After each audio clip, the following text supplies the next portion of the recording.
And welcome back, footy fans, to another episode of Donnie's Disposals. I am your host, Coach Donnie Hess, here, back with the last waffle wrap-up of the season. As bittersweet as this is, I cannot wait to have a chat because not only am I joined by my fantastic normal co-host, Mr. Rick Gauchi, coming to us from WA. Rick, great to see you, sir. Hey, Donny, good to see you again, mate, and looking forward to wrapping up what is a great season of WAFL and WAFLW footy in 2023. Definitely for sure. But joining us, special guest host, hopping on the voice of the Around the Waffle podcast and a fantastic caller, one of my favorite guys to listen to when it comes to the waffle. That is Mr. Paul Persick. Paul, great to have you on the podcast.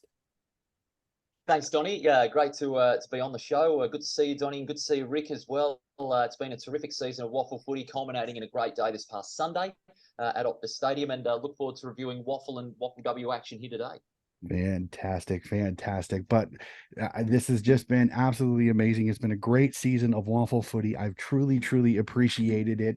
I may not have given it as much attention as I have for some, but I have thoroughly enjoyed these finals. So I think, sir, let's jump right into it. We go back a couple of weeks to the start of the finals, and we'll take off with the qualifying final to see who will play East. Now I'm totally brain farting as I'm doing this. East Fremantle in the finals as Peel Thunder knocks off Subiaco 84-74, a cracking game of footy. And in the elimination final, Claremont's experience just a little too much as a 12-point win over the East Perth Royals. Really quickly, Paul, a fantastic game by Peel Thunder showing how good they are. And when you have the AFL talent, sometimes it's a little bit easier to win a really good game of footy. Yeah, you're absolutely right. But what I've really been impressed with for Peel, not just in that final, but also across the season, is that they got the balance between the Freo listed players and the local players absolutely spot on. Dare I say it, in my opinion, much better compared to their back-to-back premierships in 2016-17, when the majority of that Peel list was Freo players. And ironically, it was some of the local players that really stood up, especially Jack Sears, who tore the game up with 4 goals in what was very slippery and difficult conditions at the start of the game. And when Peel were almost virtually down and out at half time and early on in the third quarter, they were about 4 or 5 goals down. They really needed someone to spark that side. And Jack Sears, he did the job. 4 goals. And Will Brodie, he was just sensational, as he has been all throughout the season with another 28 disposal game. Subiaco, they just could not maintain that momentum in the second half. They let the game go. They couldn't adapt to the conditions as consistently as we thought they would. And Peel Thunder, deservedly, that they got it done when it mattered. Big second half from them making the difference. Fantastic. And then I know this isn't easy for a Swans man, Rick, but your thoughts on this Claremont East Perth, because East Perth, I think earlier in the season, we thought this could be a team that could do a lot of damage. Unfortunately, out right off the top of the bat to a Claremont team that I think probably wish they wouldn't have been in the situation that they were. Yeah, it was a very good game, this one as well, and it's a bit of a surprise that Claremont and East Perth did finish 4th and 5th. I thought they were two of the stronger sides during the year, and they both sort of faded at the end of the year, particularly East Perth. Claremont had a good couple of wins to round up the home and away season, and we're probably just a bit too experienced, I guess, in finals. So East Perth didn't have many players with finals experience. I think I popped out a stat just before that only had one player that had won a finals match, and it wasn't even for East Perth. That was Mitch Crowden when he was playing for Peel in those 2016-17 seasons. So I think it may have been down to that experience. Scores level at halftime, 5-3 each. The second half, Claremont kicking 6 goals to 4. Just had a bit too much strength for East Perth. The Royals did come a little bit hard in that last quarter, but Claremont held them off and got the win to progress them through the first semi-final. I think East Perth would be pretty disappointed at how their season ended. The start of the season was pretty strong. They were in the top 3 most of the season. And I think their fans would be disappointed, but I think encouraged for the future. They've got a good, strong midfield. We'll probably talk about that when we get to the Sandover medal a little bit later on, but their midfield is probably their strength. Goal kicking was probably the area that let them down. They did have Tom Graham back in the first semi-final. He kicked 4 goals. So if they can keep him and build his strength for next season, I think the Royals will be back hard and a strong contender for 2024. Yeah, definitely for sure. So let's jump over to to the semifinals, which I always love that the second semifinal is the one that's played first, which I always found fascinating when it comes to it. And that's these East Fremantle Sharks edge out Peel 60-55 to cement their place into a grand final, but a cracking game of footy. Absolutely fantastic here. Rick, I gotta say this, the Sharks continue to show why they were the minor premiers to start the season. Yep. Very strong performance for them for the first, probably 3.5. Well, not 3.5, probably 2.5 quarters. I did catch this game, and I was really hoping that they'd hang on. Peel were coming so strong in the last quarter. They had the breeze behind them, and they were really peppering the goals. Kicked 3 goals, 5 in the last quarter to 1 goal, 1. So Peel could have snatched the game.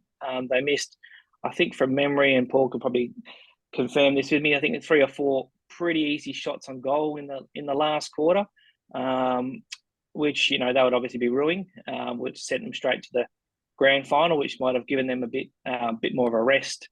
I think they're a little bit tired come to grand final day. So East Fremantle definitely the stronger side for most of that game, and then hanging on in that last quarter. Their main players, Murdoch, Turner, Baskerville, Erdley, were all pretty strong with possessions, and they would go on to repeat that in the grand final, obviously.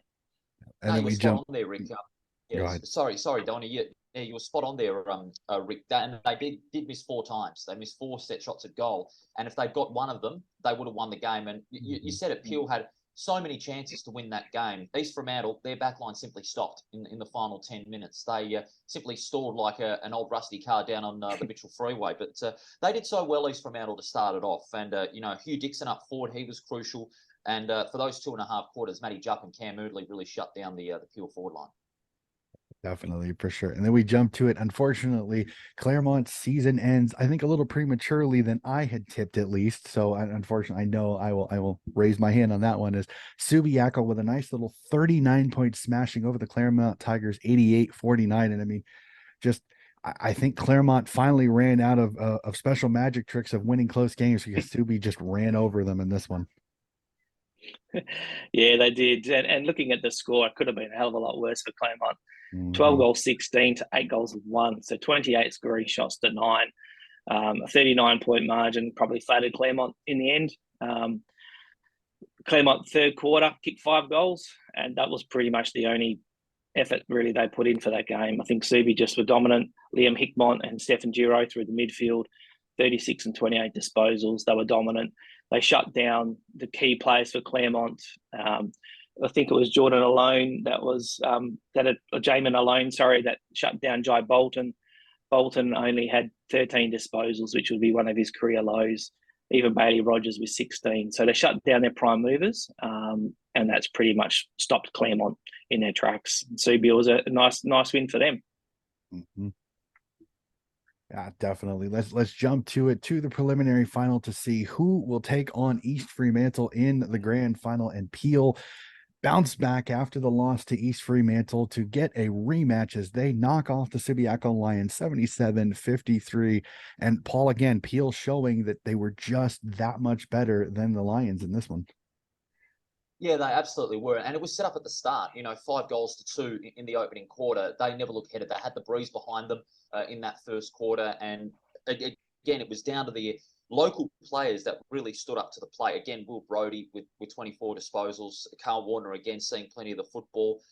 There were a couple of suspect times where Peel just looked a bit of a handful in front of goal. They did miss a few easy chances to give Subiaco a little bit of leeway, but when you got Ben Middleton, Jack Sears, Josh Corbett providing so much spread on the scoreboard, you're going to have a damaging game. And Subiaco, especially when you have Zach Clark, who had 37 hitouts, wasn't as impactful as he had been for most of the season. I mean, many have rated his follow-up work as one of the big keys for Subiaco's success, being in his mid-30s and still playing the best football of his career. Peel did a great shutdown job on him, trying to contain his impact around the ball, especially at ground level, where Zach Clark has been so good in his follow-up.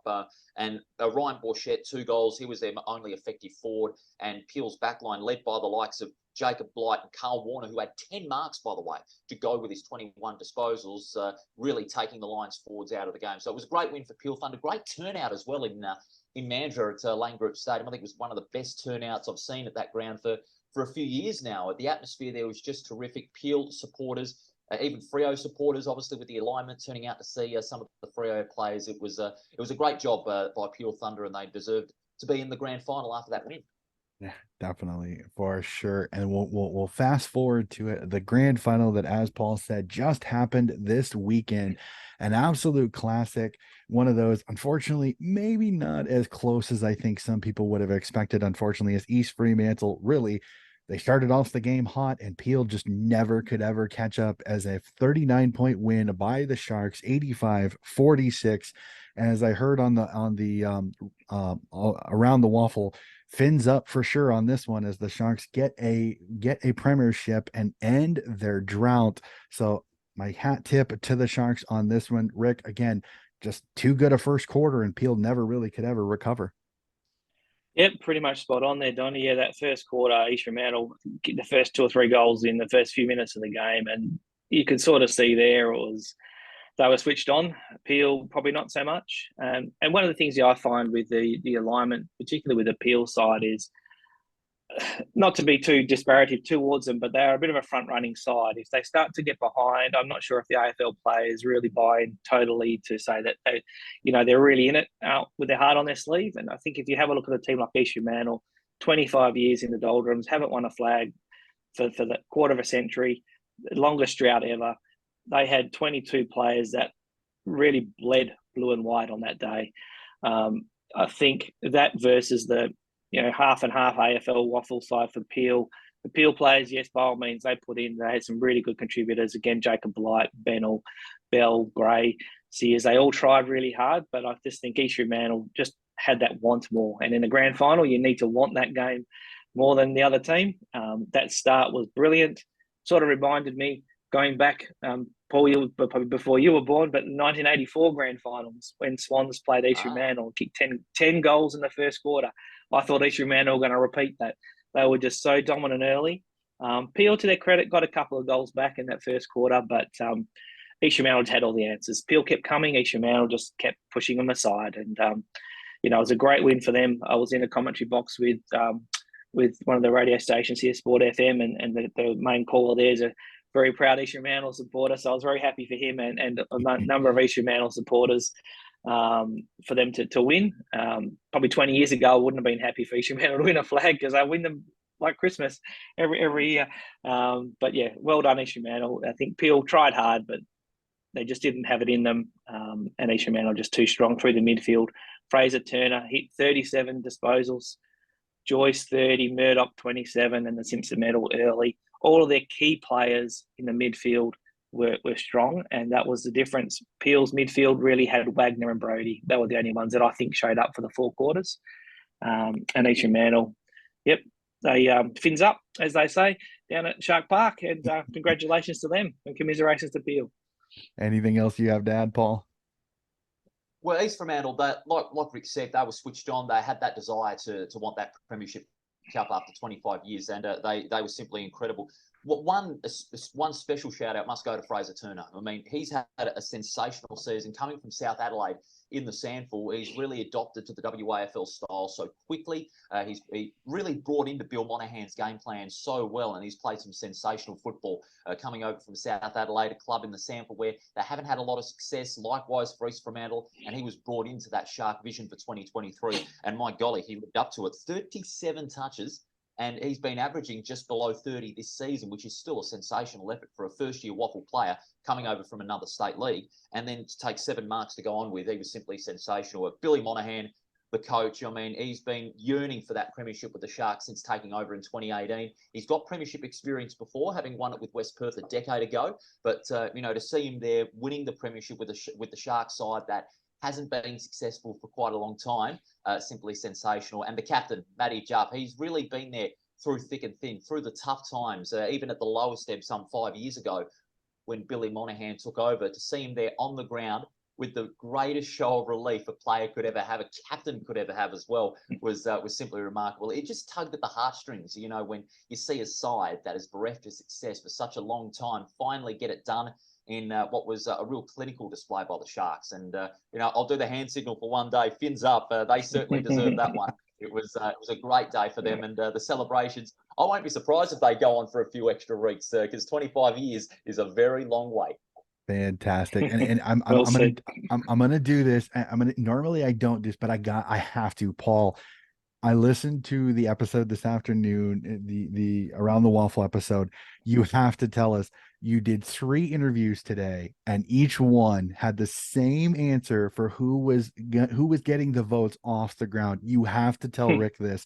This was hilarious. The comedy gold that came from this episode, that each of these, the coach, the captain, and the best on ground, all said the same gentleman was best on off ground. You have to tell this. This is hilarious. Oh, Rick, I reckon you're going to be in stitches with this one, because in the grand final edition of Around the Waffle, we had Matty Jupp first, then Milan Murdoch and Billy Monahan. And we were talking about, you know, the celebrations that have been going on after Sunday evening when they won the match. And we had the question, like, who was best off the ground? Who's been the best in the celebrations? And every single one of them answered Ben Maguire, who ironically was also one of the best on the ground. He kicked a couple of goals in that grand final on Sunday. They all said that Ben Maguire has been on the world's longest TED Talk. He's been speaking non-stop. He has not shut his gob for the 4 days from Sunday evening to the time we recorded the episode. He has been going absolutely ballistic, and we absolutely love it. I mean, Ben Maguire, he could stage his own TED Talk in 2024, and it would go about 4 days. Put him on stage in front of 10,000 people, and every one of the 10,000 would be laughing and smiling. I mean, it was absolute gold. One of the funniest bits of podcast gold that we've put together on Around the Waffle this season. It was hysterical. Yeah, the reaction Brilliant. the reaction when the third I can't remember who it was third. The reaction of both you and Bill your Monahan, co-host the coach. when he was like Maguire, you were all like, you just were in stitches right then and there. It was hilarious. I was sitting there, I had to hold my mouth. I was at work as I was listening to the podcast. I'm like, this is just too good. This is too gold. So I knew I had to bring it up on the podcast, because that was too good a segment not to talk about. So again, a fantastic season of waffle footy. It's been great to be able to see such a great competition, and for that drought to end is fantastic. But I want to go in the time machine a little bit, and let's review a little bit, because again, this is my first year going over the waffle and waffle W. So I kind of want to enjoy a little bit, but before we jump into the time machine, we got to talk about it. The Sandover medal. I wanted to be sure to give it its due. Sandover medal winner was, I remember, one of the Brayshaws, correct? Hamish Brayshaw. Yep. So, and I got to ask you, to a well-deserved win for for Hamish in this case. Yeah, for me, I thought he was a favourite going into the counts. I saw him play a couple of games during the season, obviously against Swans, and he was very strong. A goal-kicking midfielder, kicked 20-odd goals for the season. You know, he was by far the best player, I thought, in the league over the season, a deserved winner. And he won it by 7 votes, which is a pretty big margin in a 3-2-1 count. So for mine, yep, very deserved winner. Hamish Brayshaw. I'm not sure how he didn't play more AFL games, but you know, you can never tell who these AFL teams pick for players and leave others behind. But yeah, he did well, and I think he's a deserved winner. Yeah, absolutely. He was a very worthy winner, Hamish Brayshaw, and the form he had late in the season as well, to get those best on the grounds and bolt to the lead, and then to follow it up and get that 7-vote win over the likes of Luke Meadows and Zach Clark. That shows how strong he was at the later part of the season when his team needed him the most to charge to the final 5. Very good midfielder, goal-kicking midfielders, which, you know, you see a lot of these days in modern football, but he's got that ability to really turn a game around. I think his best game was actually the last round, in round 20, in a 15-point loss. He steered East Perth back into the game against West Perth in Joondalup, where it was like they were gone. They were gone, dead and buried, gone for all money. 37 touches, 12 marks. Outstanding. And here's a little history for you, and I know you'll love this, Rick. First Royal to win it since Ryan Turnbull back in 2001. Yep. 22-year hoodoo of Sandovers for the Royals, but was worth the wait. Well-deserved winner, Hamish Brayshaw. Very popular one as well here in WA. He's a real cult figure in WA footy. He's a sensational player, great bloke as well, and very happy that he got the medal. Yeah, definitely, for sure. So let's jump into it. Let's have a little bit of fun. I'm very interested to see how this goes. I sent you guys the script. I wanted to know your game of the year for men's, your game of the year for women's, and then we'll talk a little bit later on your stories of the year. So we'll start off, since Paul, you're joining us as a special guest. What was your game of the year in the men's competition this season? Well, it's hard to split two, actually. It's hard to split two because they were both very close. They were both, they had tension all around, and these were both the games I did call. So I'm being a little biased in that front, so to speak. So the first one was back in round 6 between Swan Districts and Claremont. The Swans, they were switched on all up until the last quarter. They played some great football. Tommy Edwards was going along quite nicely. So too was Spain and Jarvis Pina, who had a breakout season for Swan Districts. They led by some 6 goals heading into the last quarter. And then all of a sudden, like they have done numerous times throughout the season, Claremont just kept peppering goals, cutting that margin down. And I think there was a piece of play, stoppage, Claremont were able to get the tap out, kick through the corridor, main wearing mark, handball over the top to England, 35 metres out. Claremont hit the front. They snatched the game by 2 points. And I think I almost lost my voice that day. It was simply a sensational comeback by Claremont. And then the second one was the second semi-final between the Sharks and Peel Thunder. East Fremantle finally getting to the big dance, having to hold off a valued Peel Thunder. That was an amazing game. And the atmosphere over at Fremantle Oval, considering it was a Sharks home game at Freo Oval, something that hasn't happened since like 1951 or 52 or something. And to, have that terrific atmosphere over at the Port was simply sensational. And Peel almost got it done. I still think Peel should have won that game in hindsight, but East Fremantle, they just had enough leeway and a little bit of luck as well to get to the grand final through that 5-point win. So those games for the men's were some of my favourites. And for the women's, I'm actually going to go not to the league. It's the Rogers Cup Grand Final. So the Rogers Cup Grand Final, for those that aren't familiar with it, is sort of like Colts. It's the women's equivalent to the WAFL Colts competition. And it was between West Perth and South Fremantle at Lathlane, the home of the Demons. And yes, there's a bit of bias in that because I'm a West Perth fan. But again, it was another come-from-behind victory. South Fremantle, they were on. They had some sensational stars that really turned it on for the Bulldogs on that day. West Perth had Mia Russo, who won the best on ground medal for the Falcons. She steered the Falcons' comeback in that last quarter, and they got the goal to put them in front with 3 minutes to go.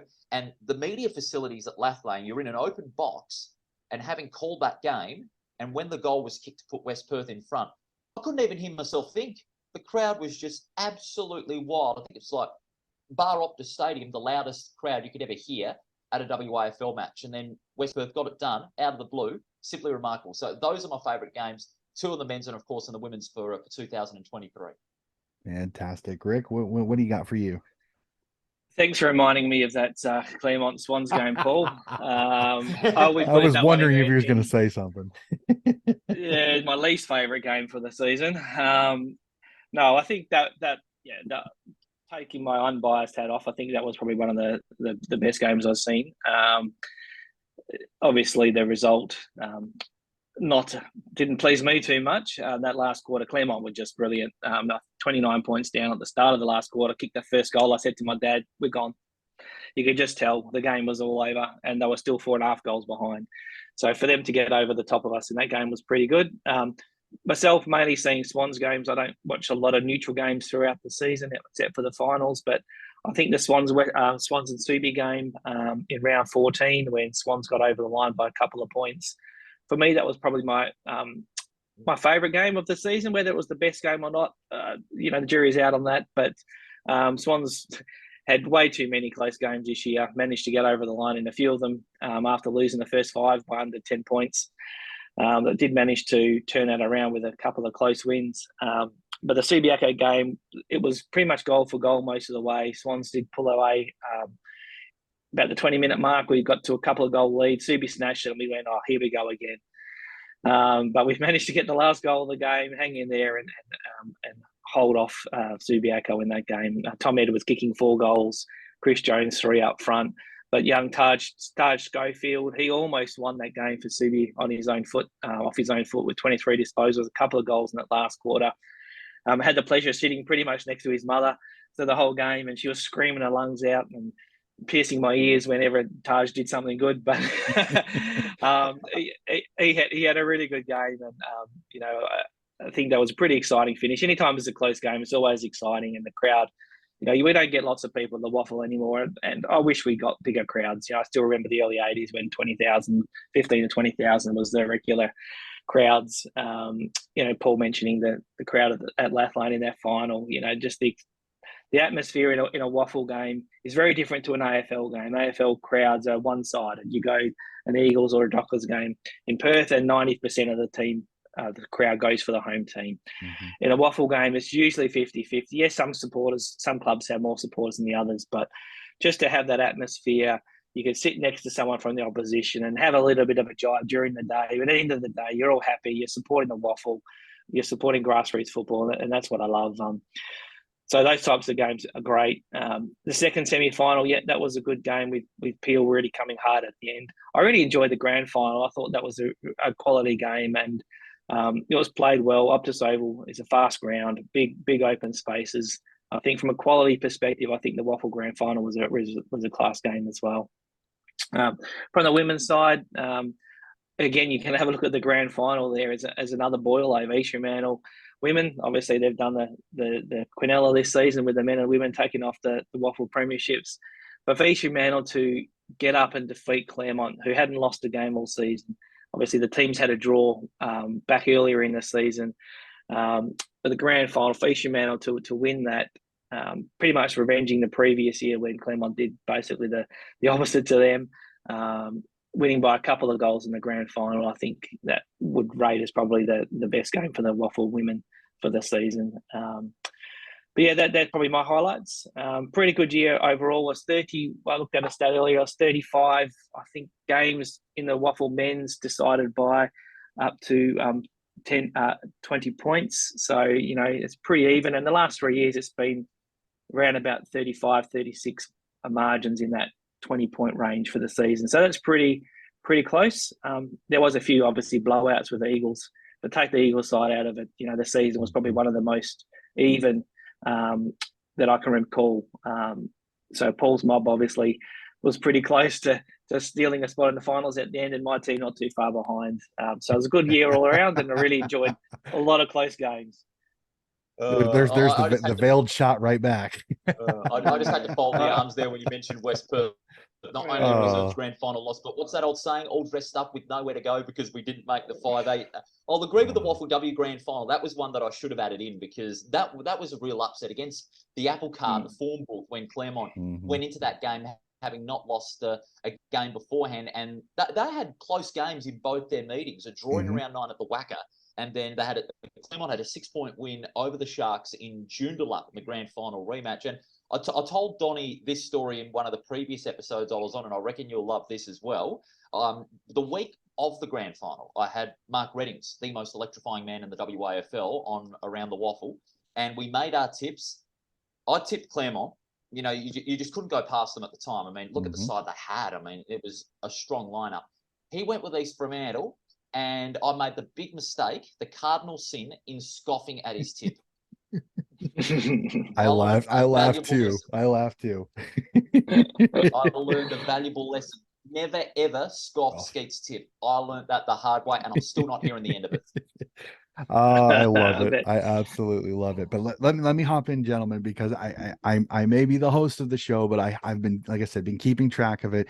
So I will kind of make Rick grin a little bit, because my game of the year was one that I specifically reached out to him after I saw the final score, because again, this was another close game. Again, it was Swan's MO this year, was playing in close games, and that was their round 16 matchup with the West Coast Eagles, where I reached out to him like, hey, another close win. And he goes, we had to kick it after the siren. And I go, what? He goes, after the siren. So I went back and I watched the game, and I was like, OMG, what an ending to the game, because it was so back. It was so back and forth in that fourth quarter. It was absolute cracker. Again, it was like Swans were just possessed with close games this year. So for me, a kick after the siren is hard to go away from. Was it the greatest game of footy? Absolutely not. In fact, I joke with a couple people that I think the West Coast Eagles Perth Demons 98-98 draw that they had, I think was scintillating, because both those teams absolutely played their guts out trying to get a win in a season that they didn't get a lot of wins. So for me, that was a fantastic. And going to the women's, it was definitely the women's grand final. I am 100% with you guys there. I have never seen a team tackle and tackle and tackle and tackle the way East Fremantle tackled the absolute living daylights out of that Tigers team. And you could tell it started to get to them. And Zippy Fish, you little ripper, absolutely loved watching her play. She is definitely going to be quite the addition to an AFLW roster very, very soon. She gives me Mon Conti like feels, which is nothing but a good thing when it comes to it, because Mon Conti, absolute superstar. Zippy Fish, you can tell she is influenced by Mon Conti. Absolutely loved watching her. I thought it was a fantastic game, and seeing an underdog who I think nobody, as we heard in the story there with the scoff, nobody kind of gave East Frio a chance in that grand final because Claremont had been so dominant. But it was kind of that odd thing in the back of my mind going, they did play two close games during the year. So when I watched the grand final, I was sitting here going, I I think Claremont doesn't know what to do. As the later and later the game got, the less they knew what to do, because they had not really been in that situation all of that entire season. So just an absolutely scintillating end to the year. And again, East Fremantle does the double, both the men's and the women's. It'd be interesting. Has that ever happened before, Rick? Do you know? Well, off the top of my head, I don't think so. The WAFL women's itself in the current format's only been around probably about 8 or 9 seasons, I think now. Mm-hmm. It's potentially Subi may have done it, but I might have to get back to you on that one, Donnie. I'm not sure if you know off the top of your head, Sorry, Paul. question out of the notice. Yes. No, Don't I do don't that to think me. it's been done. From my memory, I don't think it's been done. So if we do get it verified, and it's the case, it's the first time it's happened, couldn't have gone to a more deserving club. Mm-hmm. Definitely, for sure, absolutely. So, and then we'll go to it, because I always love a good story, the story of the year in both the men and the women's. We'll start with Rick. Rick, what is your story of the year in the men's and then in the women's? I think the story is the premiership team, East Fremantle. To go through 25 years, as I mentioned earlier, very successful club, won more flags than any clubs in WAFL football. Granted, most of them were before World War II, when there was not as many teams in the competition, but still to win 30 flags, not having won one for 25 years. Bill Monahan, as Paul mentioned, a previous winner at West Perth in 2013. I think that's right, Paul. Yep. It's been a long time for him. He came over. They didn't win many games in his first couple of seasons. His position was sort of hanging on a tightrope there for a little while. But to turn the club around in the last couple of years, players like Matthew Jupp, who's played 182 league games, players like that have been around for a long time. Have had to go through the adversity of some lots of defeats, big margins, not many wins in a season. For someone like him, who's been around for a long time, as captain of the club now for a few years, just to see, these long-suffering fans, being a Swan District supporter, I know we don't win very often, and I recall back in 2010, the first premiership we had I've experienced as an adult was 20 years since we the previous one. For East Fremantle to win after 25 years, I think that's definitely the story for me. I can't go past that. Other stories, again, all the close games, lots of close games. You mentioned the Swans game after the siren against West Coast. I've witnessed Swans play 3 games this year where the result was determined after the final siren.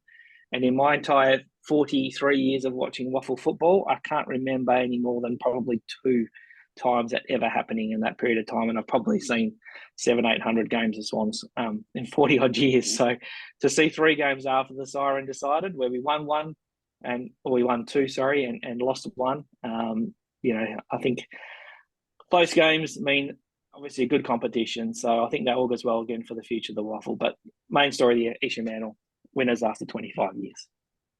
Paul?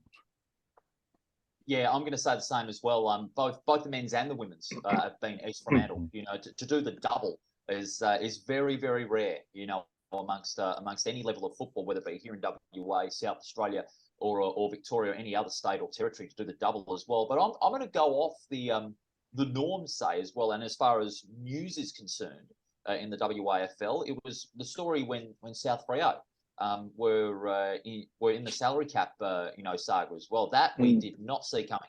We did not see coming at that at all. All WAFL fans of all clubs, and as a result, obviously the Bulldogs had their back against the wall. So as far as like news is concerned, South Fremantle and the salary cap saga, for basically no one saw that coming at the start of the season.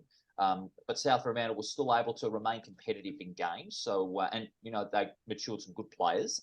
But really, both men's and women's were, on the other side of town, East Fremantle rather, to win those premierships. As you said, Rick, first in 25 years for the men's, and for the Sharks to do the double with the women's in the grand final in July over at Lathlane in front of a very noisy, very rowdy crowd over there at Lathlane was simply sensational. And the story really as well, the coach, the captain, the Simpson medalist, the long-suffering Sharks fans. In fact, leaving off the stadium after the grand final, seeing a few mates and colleagues that are East Fremantle fans, you couldn't help but shake their hand or give them a hug. It just felt so good for them to, finally see a Sharks premiership. So not only those players, coaches, but the stories, the long-suffering Sharks fans. I had a big smile for them on that day, and no wonder.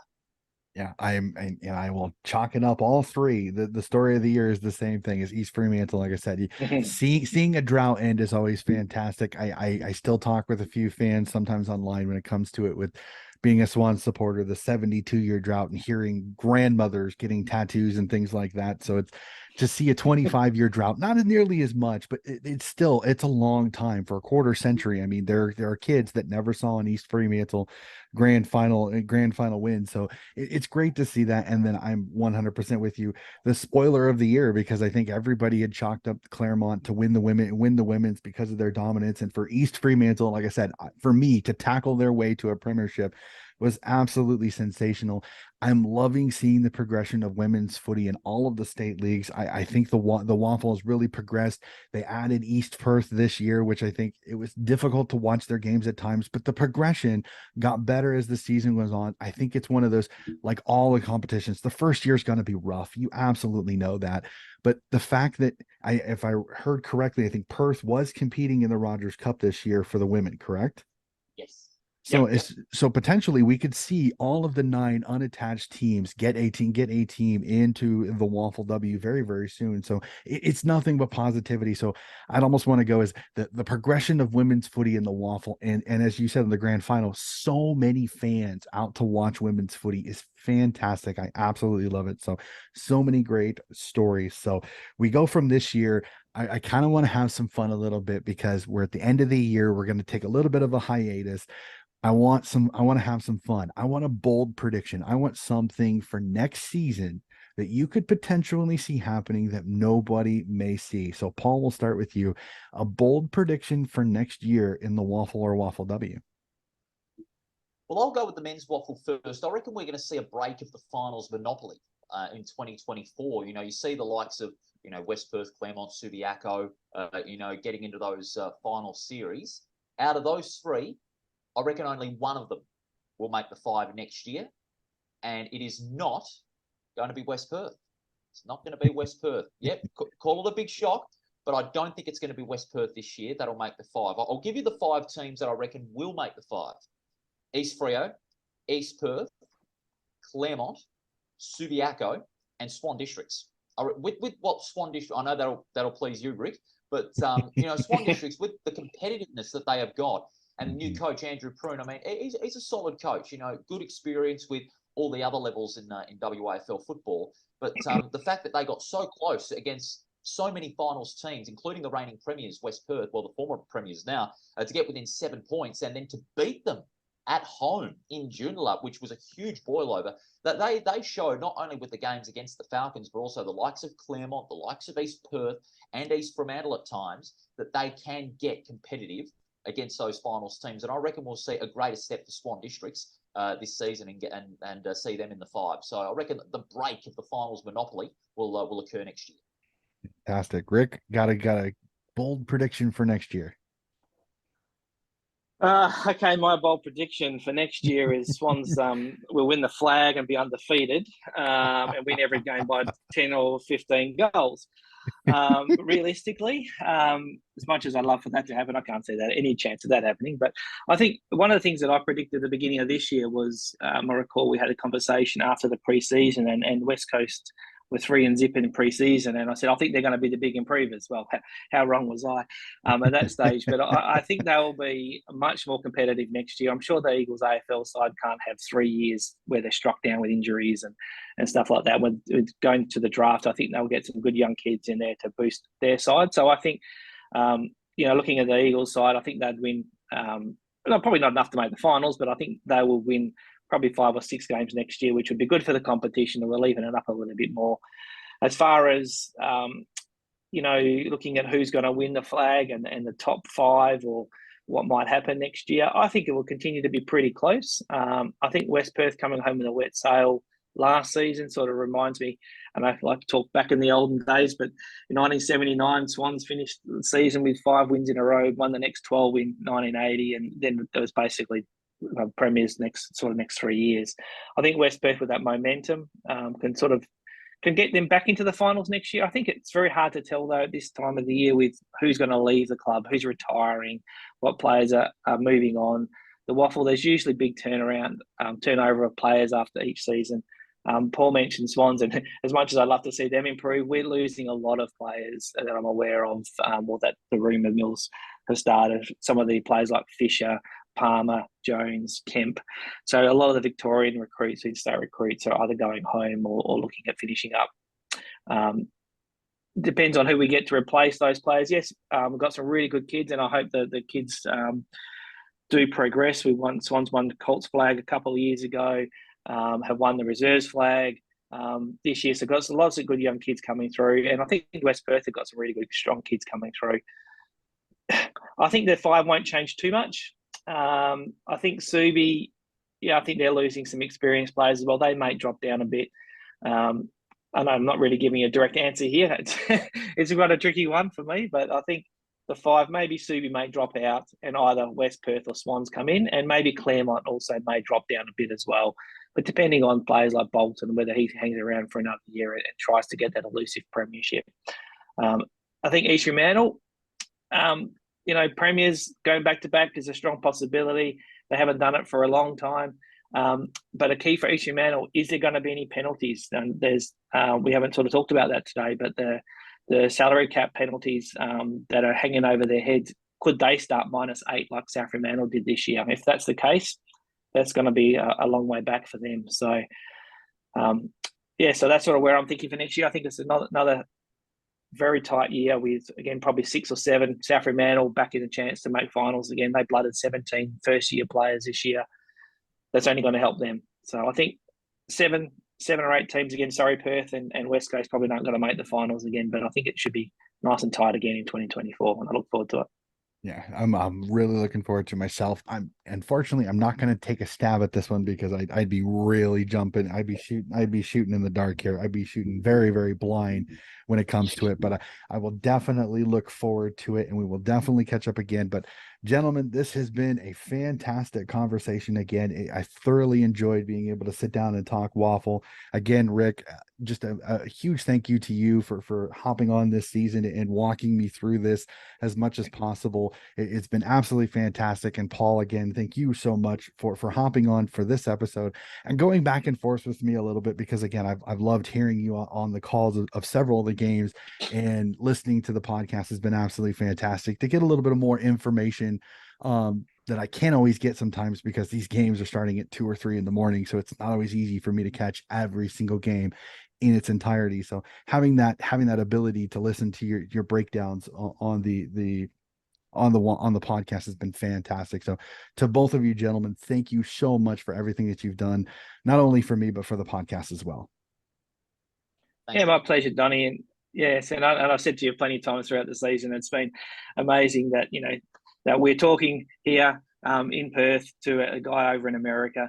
and who has interest in state league football and women's football. The amount of knowledge that you have, the stuff that you talk about the women's game, just goes well over my head.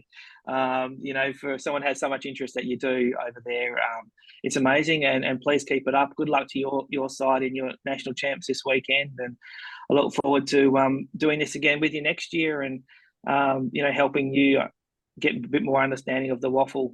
It's been going since 1885. So it's a long-standing competition. It's the premier state league competition within WA, and I think us Sandgropers are very parochial about our WAFL. Think it's the best competition outside the AFL, and we'll hold our hand on our hearts and say that. And South Australians might not agree, but to have the passion that you have about our national game and at the state level, like I said, is amazing, and I appreciate what you're doing with these podcasts as well. So thanks, Donny, and we'll look forward to next year.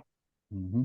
I second that. It's absolutely fantastic what you're doing, Donny. You're a proud advocate for state football, keeping the spirit of state football alive, and the action certainly is living up to it. And your positivity around Woodard's football is absolutely encouraging, not only to the teams here in WA, but also the fans that go out there and support women's football, especially here in Western Australia. And also to you, Rick, the stuff that you've done with WAFL Footy Facts, providing such great information on all the games.